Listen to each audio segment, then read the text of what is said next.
प्रिय भक्तजनों, आज हम कार्तिक महात्म्य का 25वां और 26वां अध्याय श्रवण करेंगे।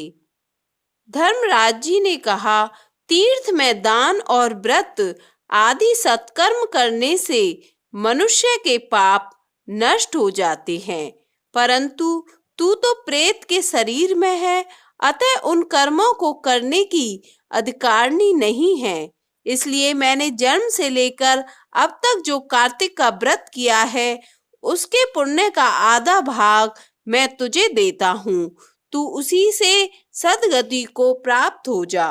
इस प्रकार कहकर धर्मदत्त ने 12 अक्षर मंत्र का श्रवण कराते हुए तुलसी मिश्रित जल से जो ही उसका अभिषेक किया, त्यों ही वह प्रेत योनि से मुक्त हो प्रज्वलित अग्नि शिखा के समान तेजस्विनी एवं दिव्य रूप धारणी देवी हो गई और सौंदर्य में लक्ष्मी जी की समानता करने लगी।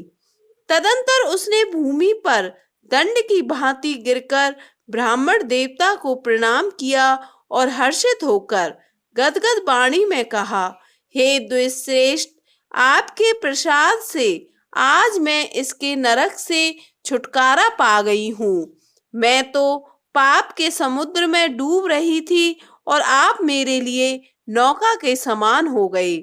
वह इस प्रकार ब्राह्मण से कह रही थी कि आकाश से एक दिव्य विमान उतरता हुआ दिखाई दिया।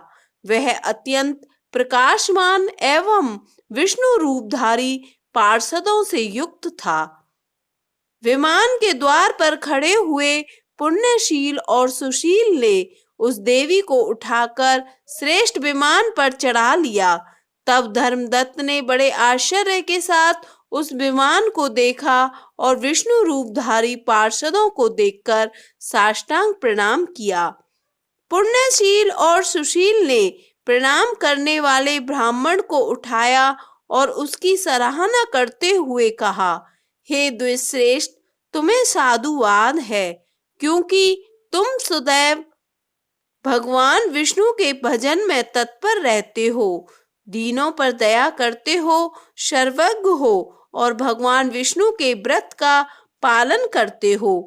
तुमने बचपन से लेकर अब तक जो कार्तिक व्रत का अनुष्ठान किया है, उसके आधे भाग का दान देने से तुम्हें दूना पुण्य प्राप्त होता है और सैकड़ों जन्मों के पाप नष्ट हो जाते हैं।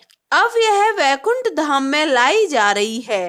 तुम भी इस जन्म के अंत में अपनी दोनों स्त्रियों के साथ भगवान विष्णु के वैकुंठ धाम में जाओगे और मुक्ति प्राप्त करोगे। धर्मदत्त, जिन्होंने तुम्हारे समान भक्ति पूर्वक भगवान विष्णु की आराधना की है, वे धन्य हैं और कृतकृत्य हैं। इस संसार में उन्हीं का जन्म सफल है। भली भांति आराधना करने पर भगवान विष्णु देहधारी प्राणियों को क्या नहीं देते हैं। उन्होंने ही उत्तानपाद के पुत्र को पूर्व काल में ध्रुव पद पर स्थापित किया था। उनके नाम का स्मरण करने मात्र से समस्त जीव सद्गति को प्राप्त होते हैं। पूर्व काल में ग्राह्यग्रस्त गजराज उन्हीं के नामों का स्मरण करने से मुक्त हुआ था। तुमने जन्म से लेकर जो भगवान विष्णु को संतुष्ट करने वाले कार्तिक व्रत का अनुष्ठान किया है, उससे बढ़कर ना यज्ञ है, ना दान है और ना ही तीर्थ है। तो हे विप्रवर, तुम धन्य हो, क्योंकि तुमने जगत गुरु भगवान विष्णु को प्रसन्न करने वाला कार्तिक व्रत किया है, जिसके आधे भाग के फल को पाकर यह स्त्री हमारे साथ भगवान लोक में जा रही है। नारद जी बोले, इस प्रकार विष्णु पार्षदों के वचन सुनकर धर्मदत्त ने कहा, प्राय सभी मनुष्य भक्तों का कष्ट दूर करने वाले श्री विष्णु की यज्ञ, दान, व्रत, तीर्थ सेवन तथा तपस्याओं के द्वारा विधि पूर्वक आराधना करते हैं।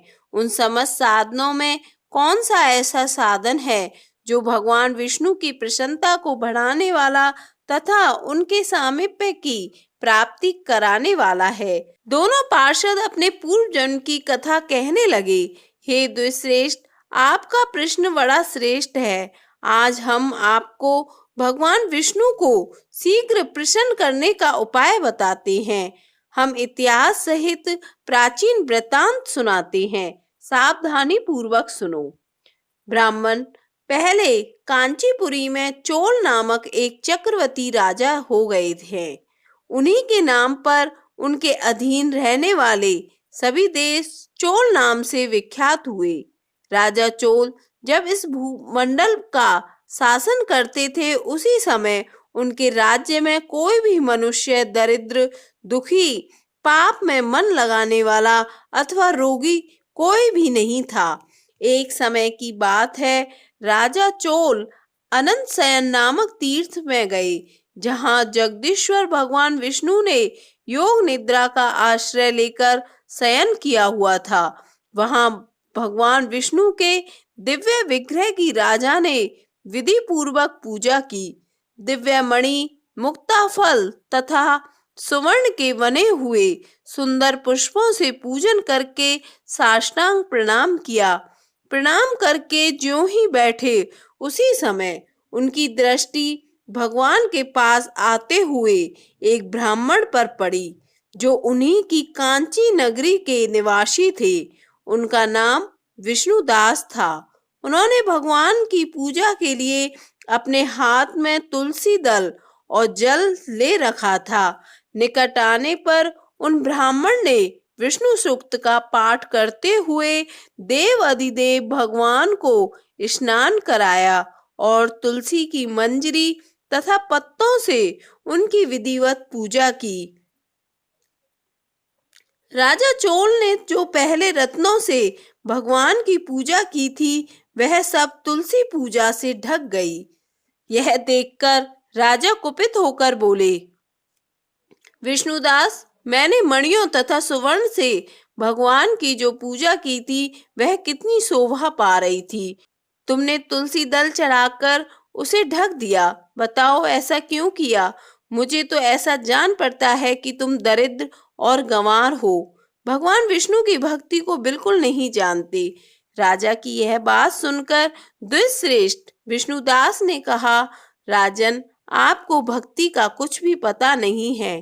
केवल राजलक्ष्मी के कारण आप घमंड कर रहे हैं।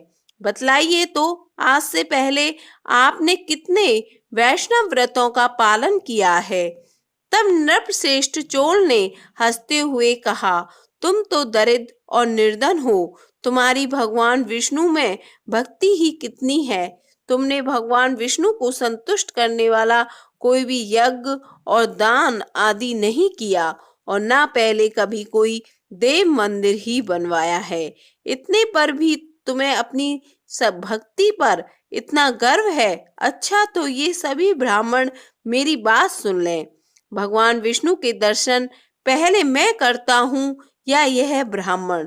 इस बात को आप सब लोग देखें, फिर हम दोनों में से किसकी भक्ति कैसी है, यह सब लोग स्वतः ही जान लेंगे। ऐसा कहकर राजा अपने राजभवन को चले गए। वहां उन्होंने महर्षि मृदुल को आचार्य बनाकर वैष्णव यज्ञ प्रारंभ किया।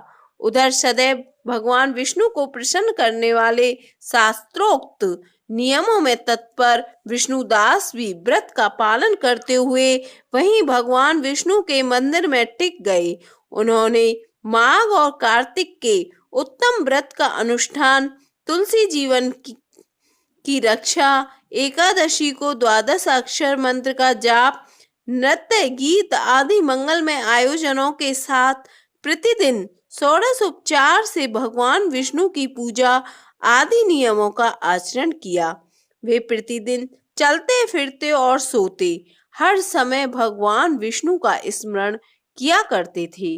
उनकी दृष्टि सर्वत्र सम हो गई थी। वे सब प्राणियों के भीतर एकमात्र भगवान विष्णु को ही स्थित देखते थे। इस प्रकार राजा चोल और विष्णुदास दोनों ही भगवान लक्ष्मीपति की आराधना में संलग्न थे। दोनों ही अपने अपने व्रत में स्थित रहते थे और दोनों की ही संपूर्ण इंद्रियां तथा समस्त कर्म भगवान विष्णु को समर्पित हो चुके थे। इस अवस्था में दोनों ने दीर्घ काल व्यतीत किया। 26वां अध्याय संपन्न।